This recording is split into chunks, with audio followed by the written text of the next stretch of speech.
Daisy. And the Trouble with Kittens. By Cass Gray. Chapter 1. The trouble with gatitos is they are so cute. Gatitos is Spanish for kittens. The waiter I met on our holiday told me. If gatitos looked like slugs instead of kittens, then what happened on our Spanish holiday would never ever have happened. No way, Jose. If gatitos had slimy skin and gungy bits, instead of cute little whiskers and cute little eyes and cute little noses and cute little paws and cute little everything else's, then I definitely wouldn't have got into trouble on holiday. I wouldn't have stroked them or given them names or anything. Or given them bits of my Spanish ham. How was I to know there would be kittens in our hotel in Spain? Especially kittens that wanted another mom? There weren't any kittens in the holiday magazine that my mom showed me before we went. There were just pictures of our hotel and a swimming pool and a beach. There wasn't one kitten in any of the pictures anywhere. Or if you ask me, if hotels have kittens as well as swimming pools, then they should say so in their magazines. But they don't. At least our hotel didn't. Which isn't my fault. Chapter 2. Me and my mom hardly ever go on holiday. We would like to, but the trouble is, going on holiday costs ever such a lot of money. Even when it's foreign money, it still costs a lot. The trouble with things that cost a lot of money is you have to save up for them. If you're trying to save up a lot, it can take ages. You need a huge piggy bank if you're saving up for something as big as a holiday. Luckily, something really, really good happened. My nanny and grampy had some money they didn't want, so they gave it to my mom instead. Mom was really pleased when nanny and grampy came round to our house to tell her. She was so pleased she burst out smiling, and then gave them about 10 really big kisses. Then she gave me a big kiss too, and said, "Daisy, pack your bags, we're going on a summer holiday." The trouble with big kisses is they can be a bit too big sometimes. The big kiss Mum gave me nearly squashed my nose off. Once I'd made sure my nose was still on, I ran straight upstairs to my bedroom to pack my bags like Mum asked. The trouble with packing your bags is I've only got a school bag. Actually, it's a rucksack, but it's still not that big. By the time I'd got my toys and my football in it, I didn't have any room left for holiday clothes. Then my mum came into my bedroom and said, "Daisy, I didn't mean pack your bags right now. She meant, Daisy, start thinking about what you would like to take on holiday," because she hadn't actually booked the hotel yet, and we didn't actually know where we would be going yet, and we wouldn't actually be going anywhere for about a month. Then my nanny and grampy came into my bedroom and said it would probably be better if I left my football at home and bought a blow-up beach ball instead. That would give me much more room in my rucksack. Then they gave me some holiday money too. £10 they gave me. All to myself. I'd never been so rich. Grampy said I could find a beach ball to buy when I got to the holiday place. And a bucket and spade if I wanted. Mum said I might even be able to afford a fishing net too. But then I had the idea of buying some scuba gear. Or a small yacht. Then, once I'd thought about it a bit more, I couldn't decide what I was going to buy. That's the trouble with being rich. There are far too many things you can afford. Especially when you're going on holiday. Then Mum said that it would probably be best to wait until we actually got to where we were going and then decide. If we waited till we got to where we were going, I might find something else to spend my money on. Something I hadn't thought of. So I waited. And waited. And waited and waited. About 4.5 blimmin' weeks. Chapter 3. The trouble with waiting about 4.5 blimmin' weeks to go on holiday is it makes you go all trembly and excited. Especially when you've found out where you're going. I thought we were going to go to Cornwall again, which is in England, so when my mum told me we were going to Spain, my eyeballs nearly popped out and rolled across the carpet. Spain isn't even in England. It's in a completely different country of the world. Plus, to get to Spain you can't go in your car, you have to fly there in an actual aeroplane.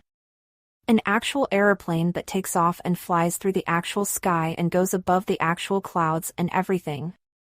When I found out I was going to be going on an actual aeroplane to actual Spain for my actual summer holiday, even my trembles got the trembles. Now don't get overexcited like you normally do, Daisy, said Mum. You know what happens when you get overexcited. But I couldn't stop myself. I rang my best friend Gabby straight away to tell her the news, but she wasn't in. So I ran all the way, 3 doors up the road, to my second best friend Dylan's house to tell him instead. Dylan has been to loads of places in the world. He is 9 though. And he's got a snake. Dylan told me Turkey was good, Egypt was too hot, Clacton was wicked, especially the slot machines, but Spain was definitely the best. And guess what? That's exactly what Gabby said when I saw her too. Not about Turkey and Egypt and Clacton, because she hadn't been there. But about Spain. Gabby had definitely been to Spain. She had photos and a Spanish teddy to prove it. The trouble with Spanish teddies is they're a bit stiff. And not very cuddly. Plus they don't look like teddies, they look more like cows. Gabby said they don't have teddies that look like teddies in Spain. They only have teddies that look like black bulls or donkeys. Black bulls and stiff donkeys? I definitely wasn't going to spend my holiday money on a teddy like that. I was going to spend it on something much better. Like a harpoon gun maybe. Or a jet ski. Gabby told me that swimming pools in Spain had blow-up dolphins that you can sit on. And Spain had ice creams with gobstoppers full of bubble gum in them. So then I got even more excited. But I still had ages to wait. Which made me get even more excited. Then Mum showed me a picture of the hotel where we would be staying. And the beach we would be going to. And the swimming pool we would be swimming in. And the slide I would be sliding down. And then she showed me where Spain was on the map. And then a few days later she bought me a new swimming costume. And the next week she bought me some new flip-flops. And the week after that she bought me some special sun cream that would make my face turn blue. And then the week after that it was almost time to go. By the time we started doing the proper actual packing, my trembles were nearly shaking. I was so excited. Chapter 4. The trouble with suitcases is they won't shut. Not if you put too many things in them, they won't. Mum said our suitcase would shut, but she was definitely wrong. Even when she bounced up and down on it, our red suitcase wouldn't close. Sit on it with me, Daisy, she said. So I did. But when we bounced up and down to make it close, the sun cream got squashed and squirted out all over the bed. Luckily, it wasn't my special blue sun cream because I was going to need that for doing scary faces on holiday, but Mum still wasn't very happy. Then she tried putting the suitcase on the floor and standing on it. But standing on it didn't work either. So she tried jumping on it. But this time the handle on her hairbrush snapped, and then, when she jumped up and down the next time, the heel broke off one of her favorite shoes. I said she didn't need 8 pairs of shoes to go on holiday, but Mum said she needed a pair for every day we were going to be there, plus a pair for emergencies. So I asked if I could take my bike for emergencies too. But she said no. Then she opened the suitcase and started taking all my things out. Well, not all my things, she left all my holiday clothes inside, but she took out all my toys. Including my roller blades and my giant super soaker water pistol. Mum said roller blades wouldn't work on sand, and if I wanted to super soak someone on holiday, then I could splash them with swimming pool water instead. So I said some of her shoes wouldn't work on sand either, especially the ones with high heels, plus about 8 of her dresses wouldn't work on sand either. Mom said they weren't meant to work on sand, they were meant to work on dance floors. In the end, we gave up sitting and bouncing and jumping on our red suitcase, and borrowed an extra one from Nanny and Grampy instead. Not a red one, a brown one with a squeaky wheel. That night, Mom said I could put some extra toys in my school rucksack too, as long as I promised to carry it all the way to Spain. That's the trouble with carrying rucksacks. You can never get anyone to carry them for you. So I only put a pad in, and some comics to read on the plane. Plus my smallest teddy. And a smallish giraffe. Then, once I had added my pencil case and my favorite key ring with a monkey on it, I was all packed and ready to go. Then I started to feel really excited. Mom, can I? No, you can't stay up late, said my mom, before I'd even got a chance to finish what I was saying. The taxi will be picking us up at 3 a.m. to take us to the airport tomorrow, Daisy, she told me. I want you to have an early night tonight. That's the trouble with my mom. She always knows what I'm going to say next. Well, nearly almost always. And can I? And can you what? Asked my mom. And can I sleep in my clothes? I asked. Please, Mom, let me sleep in my clothes. Then I'll be all ready to go on holiday the moment you wake me up. The trouble with me saying can I, is nearly always my mom says no. But guess what? This time she didn't say no, she said yes. Good idea, Daisy, she said. Anything that saves time in the morning is a good idea in my books. Plus please can I dash? Plus please can you what now? Asked Mom, with a bit of a frown on her face this time. Plus please can I drive the airplane tomorrow? I asked. No you can't, Daisy, she said. 7-year-olds do not drive airplanes to Spain. Well, it was worth a try. Chapter 5.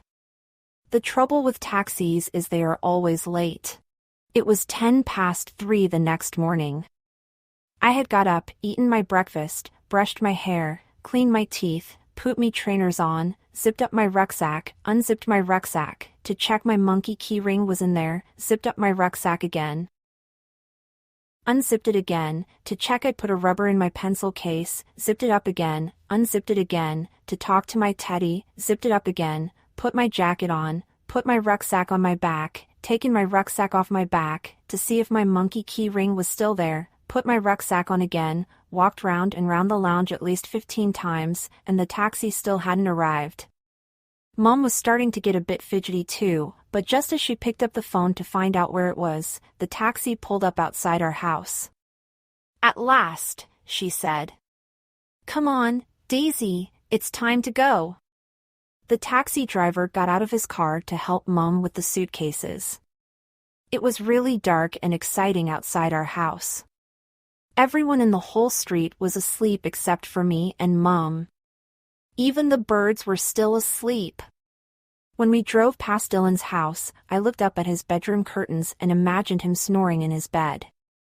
Then I imagined his pet snake Shooter curled up on his heat pads too. Being the only one awake in the street was really exciting. When we got to a bigger road, we saw that other people in England were awake too. Not many, but at least 12. I asked my mom if she thought they were all going on a summer holiday too. She said that some might be, but most were probably going to work or coming home from work. I didn't know people went to do jobs that early in the morning. Or came home from them that late. Mom said that milkmen do very early jobs, so that when they put the milk on your doorstep, they can make sure it's nice and fresh. That's the trouble with milk, if you don't keep it fresh it goes all lumpy and moldy. And it smells. I sniffed some moldy milk when I was round at Gabby's house once, and both our noses nearly fell off, it was so stinky. Now we only sniff nice things. Like Play-Doh. The trouble with my mom at 3:30 in the morning is she doesn't want to play games or anything. I thought playing games in the taxi would be really exciting, but Mom just said that she was too tired. Then she said, "Daisy, we've got a long day ahead. Why don't you close your eyes and try and get some more sleep before we get to the airport?" Sleep? When you're going to an airport?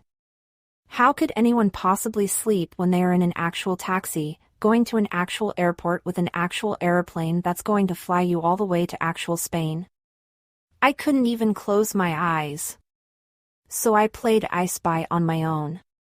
The trouble with playing I Spy on your own is you always know the answers. So I counted lampposts instead. The trouble with counting lampposts is there are too many, so I counted horses instead. The trouble with counting horses is there weren't any, so I imagined I was Spanish instead. The trouble with imagining you're Spanish is it's really hard if you haven't been to Spain before.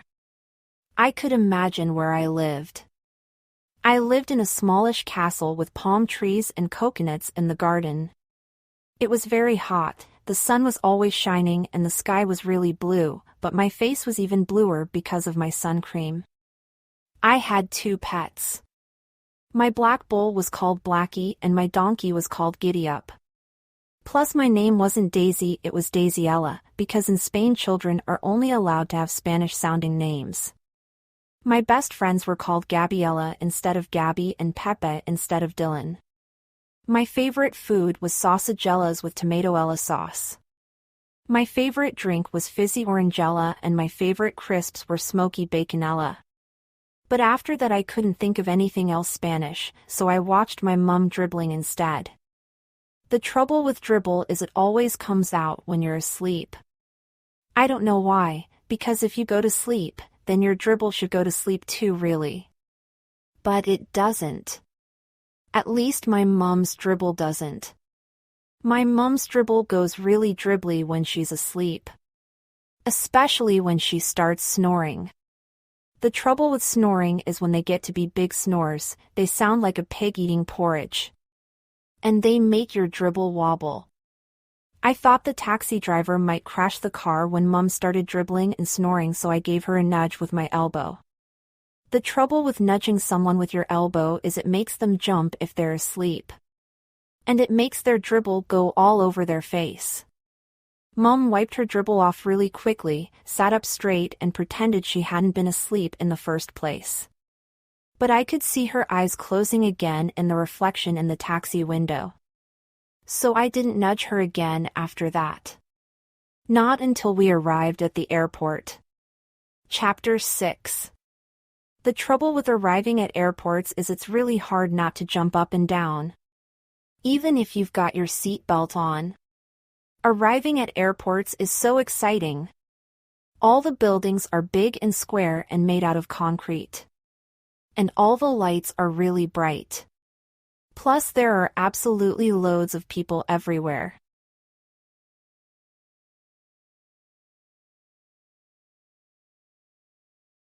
Plus if you look up in the sky, you can see actual planes coming into land and other ones that are taking off. You should see how big aeroplanes look when they are close up. I thought one was going to land on our head.